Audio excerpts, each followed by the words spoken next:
Hello and welcome back to another tutorial. Today I have a mini journal tutorial that I've been promising for a long time. It's going to be the mini 3x3 with Tassel. I was going to do the fairy version and I never got around to it, so we're going to do a Christmas version. And we are going to be using some images from DigitalCollageClub.com. And this says thegraphicsqueen.etsy.com, which I believe is her Etsy shop. But if you go to www.digitalcollageclub.com, and it is down in the description box below, you can click on it. She has hundreds of amazing sheets like this in all different sizes. This is one of her Christmas ones. This is retro snowmen. And we're going to make a couple of different mini journals. I'm going to show you super easy how to do it. So I have a couple of really heavy pieces of 8x8 cardstock here. Of course, I don't need them this big. These are just super heavy, so they're already ready for the cover is what I'm trying to say. So let's start with red. If they are going to be 3x3 inches long, you're going to need to cut your paper 6 by 3. And that's your cover. That's all you need to do. Fold it in half. Your cover's done. Now, if you do not have a heavy cardstock, you may want to double up, two pieces of lighter weight cardstock and glue them together or stitch them together. But we're just doing it this way. And then I'm not going to sew around the edges. We're going to use Rusty Hinge Distress ink. This is my new favorite distress ink, and I'm just going to distress the edges so they look more finished. Of course, you could use whatever inks you wanted or stitch around it. Totally up to you. Okay, then we're going to pick which image we want, and red will really match with any of them, so I'm just going to cut out this little guy down here. And I think these are 2x2 images, so they are going to take up, I think they're 2x2. I don't know what size they are, guys. They might be 1x1. I'm really bad at that. The way I printed them, and I think you can print them different sizes, they're not quite 2, but they're almost 2 inches. All right, so I'm going to cut that out right there. And again, I'm going to distress around the edges here. This is just printed on copy paper. I meant to print it on nicer paper, and I had the wrong paper in the printer, so you know what? I just went with it.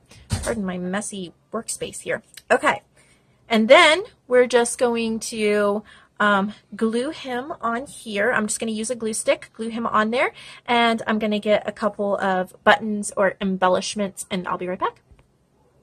So these are the little buttons that I picked. So the first thing we're going to do is just I like to use a glue stick when I am gluing down something flat that's pretty thin, like this copy paper, because it's going to lay flat with no wrinkles or bubbles or anything like that. I'm going to place it where I want to, and then I'm going to get my embellishments.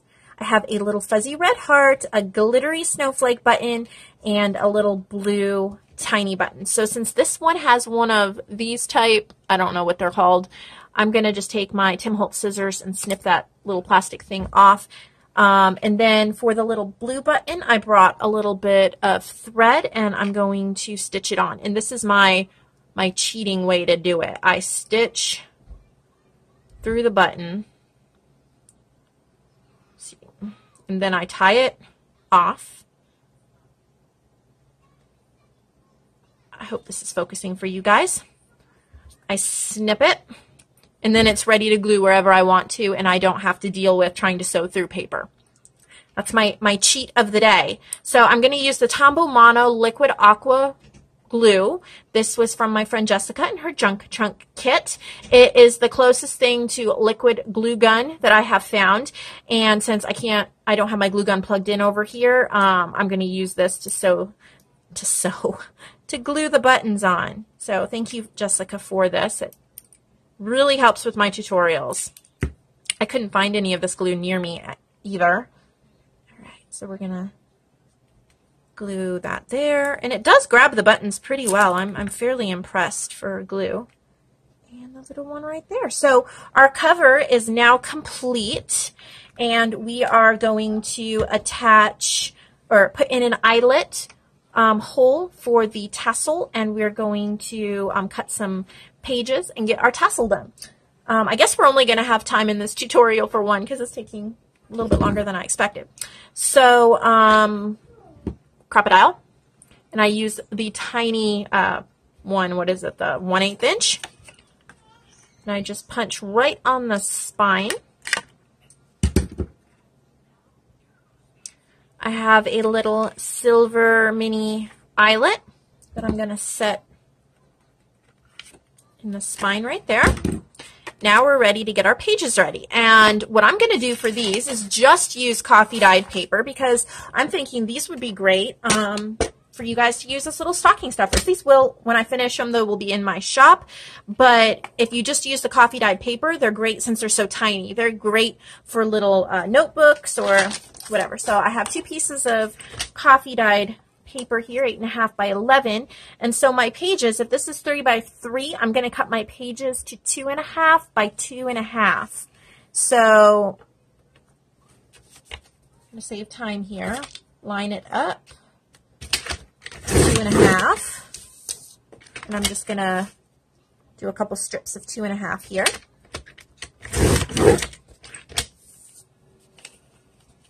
Two and a half.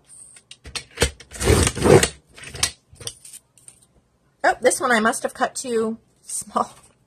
Yeah. Sorry, guys. All right, so the ones that I did cut to 2.5, I'm going 2.5 and 2.5 is 5. So they're going to be 5 inches wide. So when we fold them in half, it'll make 2.5.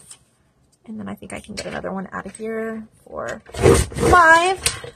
All right, so how many pages did we wind up with? 5, 6, 7, 8. Yeah, these are too thin. I need to go get one more piece. Since I cut that one page incorrectly, I had to grab another one. 2.5. Oops, see, that's 2. Guys, I am not good at this stuff. When I do tutorials live, you get to see exactly how bad I really am. It's easy to hide the mistakes when you're not doing it live, or not live, but you're not filming it. Okay, so I want this at 5.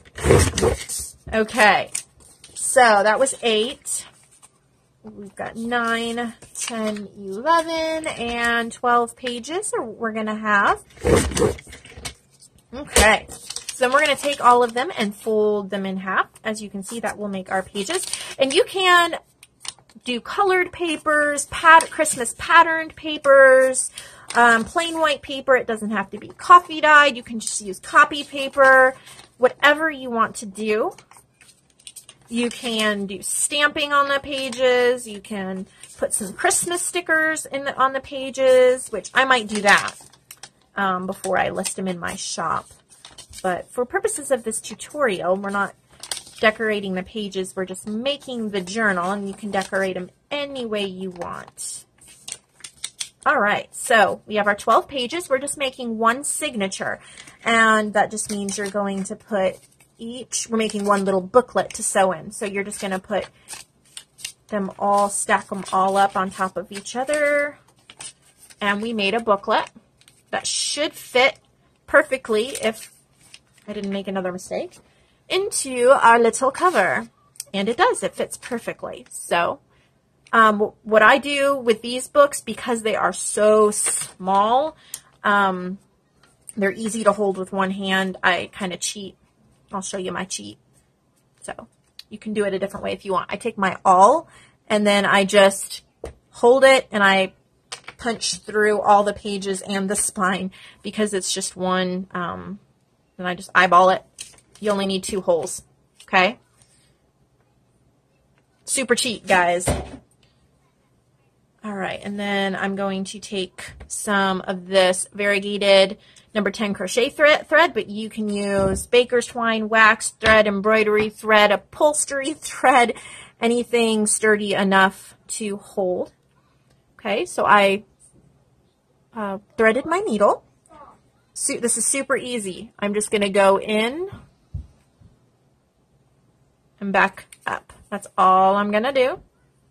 Pull my needle off and I'm going to tie it off.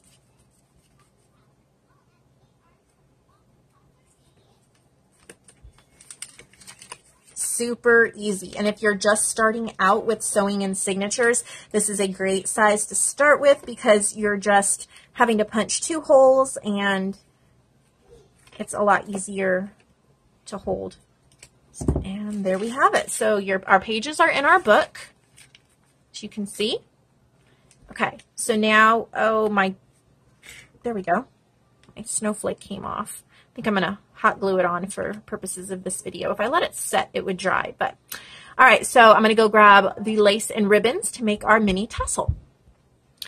So I pulled some ribbon, lace, and baker's twine to make a mini tassel. And these polka dot and gingham ones, they were wider, and I cut them in half since we're just doing a little tassel.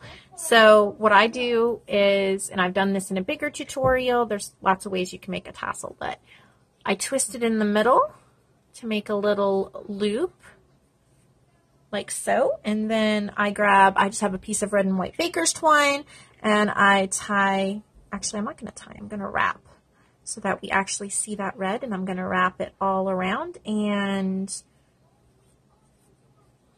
hot glue it on the back. So that's hot glued.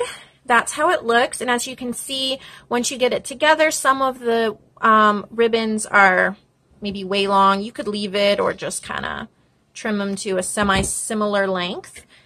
And then I brought this little white star bead that I'm going to grab one of these baker twine and thread it through and tie it on just as a little bead charm. This is optional. You don't have to do it, but I think it adds something really fun to the tassel. Mini jingle bells would be cute, Christmas buttons, Christmas charms, red and green beads. But as you see, you just have one little star hanging there, and it is super cute. So all I use is a little garment pin to clip it on. I have a garment pin and a little green jingle bell. So all I'm going to do is put the jingle bell on the garment pin, and then I'm going to poke the garment pin through part of the top that'll go through. This is a thick ribbon. Top of the, what's it called? Tassel. Can't think. And then right through the eyelet. Close it. And there you go. It's an adorable mini tassel. Got glue on the back of this, guys. This is not a graceful tutorial. It's a real life one. There we go. All right, so here's how the front looks. Mini tassel, coffee dyed pages. So I hope that is a tutorial that you can find useful, great for making little Christmas stocking stuffers, for making little gifts, maybe for keeping your Christmas shopping list in. And if you don't want the snowmen, Digital Collage Club has a ton of other Christmas ones in squares and circles and domino shapes. And you can find, I'm sure, any kind of vintage Christmas that you would like to use on your mini journals.